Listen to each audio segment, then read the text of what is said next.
Okay, I know it's a little bit dark, but as long as the sound is clear, that's the main thing. It's the early hours in the morning. So I came across a post which showed John McDonnell, Shadow Chancellor, the man who could be the second most powerful politician in this country, arguably, a May Day event in London yesterday. And just as in keeping with previous years, he was addressing a far left rally, and meters away from him were banners clearly showing Mao Zedong, Joseph Stalin, Vladimir Lenin, three tyrants who between them are responsible for tens of millions of deaths. In fact, taken alone, Chairman Mao is responsible for more deaths than any other leader in modern history in peacetime. In fact, Mao's policies killed more people in peacetime in China than the entire mortality rate of World War One.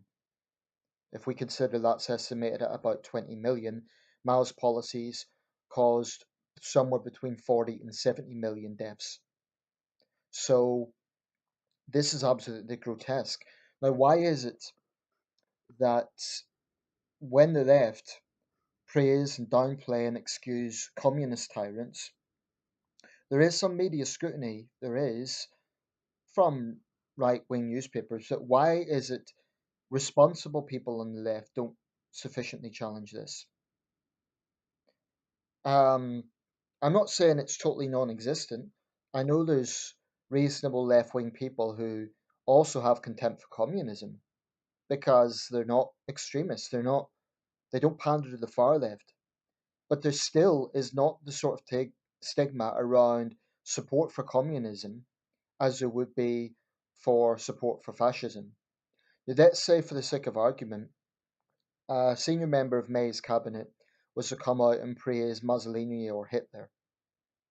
They would be absolutely fired, and with good reason. I would have no sympathy with them.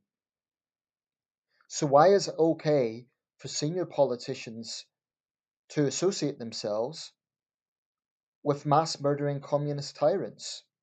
Just to be clear, there is no communist system which didn't have a track record of trying to absolutely crush dissent, trying to have absolute control of the media, that presided over severe repression or human rights abuses. Not one. Western communists always say, oh, but that's not real communism. Well, where is the real communism? It's a failed ideology. It will never happen.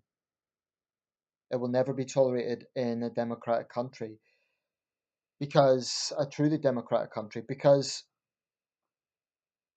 people see communism and they think, okay, the rest of us, i.e., if you're in politics, our political parties are going to be made illegal because that is the track record of communism. The same with fascism, but I don't think fascism is on the same level. I think fascism's evil. And I find it revolting that there's still people out there who try to downplay the Third Reich and try to claim that the Nazis had the right idea and other anti Semitic garbage. Um, that's out there for sure. But Hitler was in power for 12 years, Mussolini a bit longer. Um, Chinese communism has been in power for 70 years.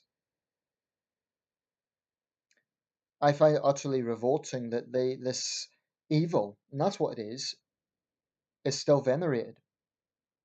Now, you expect it I've been to China twice, Mao is still venerated, and you sort of expect that. It does make me uneasy, I dislike it, but not overly surprising, because the same political system is in power. But when I see this in the British capital, these mass murdering tyrants openly praised by the regressive left, it's absolutely stomach churning. And I think the problem is there are some people on the left, in their dogged determination to stand up against the negative aspects of Toryism, crony capitalism, exploitation in the workplace, all these valid concerns. They kind of put blinders on to the excesses done in the name of far left tyranny. And it's There's even been more recent examples when Corbyn keep gushing praise on the late Fidel Castro. Now, Corbynites will say Maggie defended the Pinochet regime.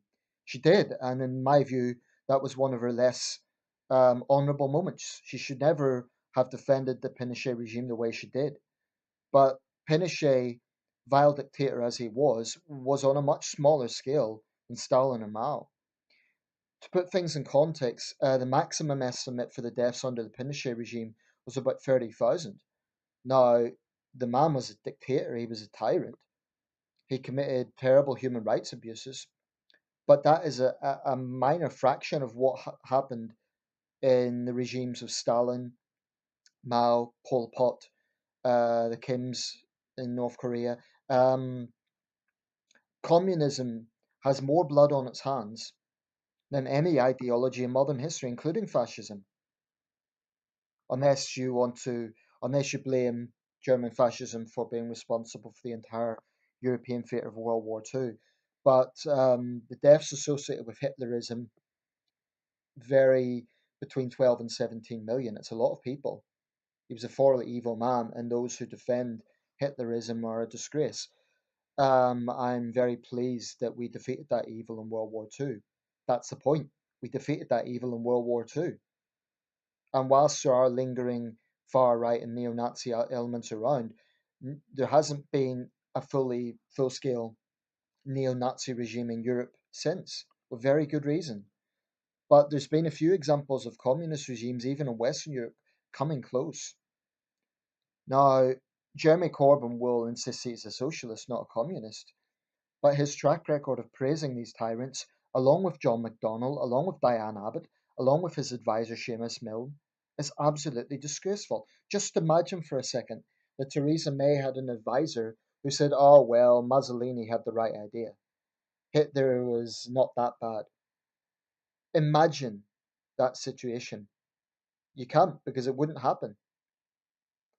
Because no Tory leader would be so stupid as to have such an advisor.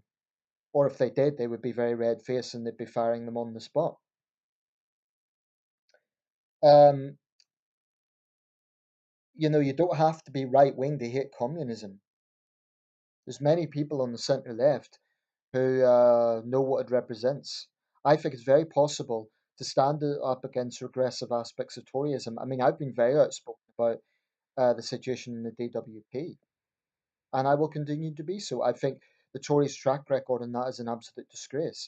So there needs to be vocal opposition to Toryism. In any healthy democracy, you need a left-right balance. But what we're seeing now is Labour lurching to the far left. Corbynites say, oh, it's just reasonable policies. We're just standing up against exploitation. And the list things that are fairly reasonable.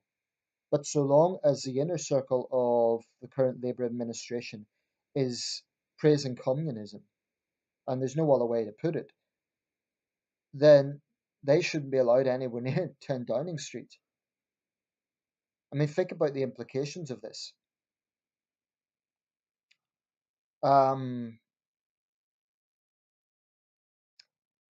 so, like I say, I think that exploitation in the workplace, I think the fight for labour rights, I think standing up against crony capitalism, greedy bankers, all the rest of it, they're all valid points. But they can be done without praising communist tyrants like Mao and Stalin. And in my view, even in the West, Mao and Stalin still don't get the vilification they deserve, particularly Mao. And it may be that British prime ministers don't want to offend the Chinese. I'll be making a video about the Gavin Williamson situation, but I read in the press today that colleagues were angry that he offended the Chinese. Like, that's a bad thing. Like, we need to be pushed around by Beijing. Um, until Jeremy Corbyn recognizes what communism was de facto, he cannot preach about human rights.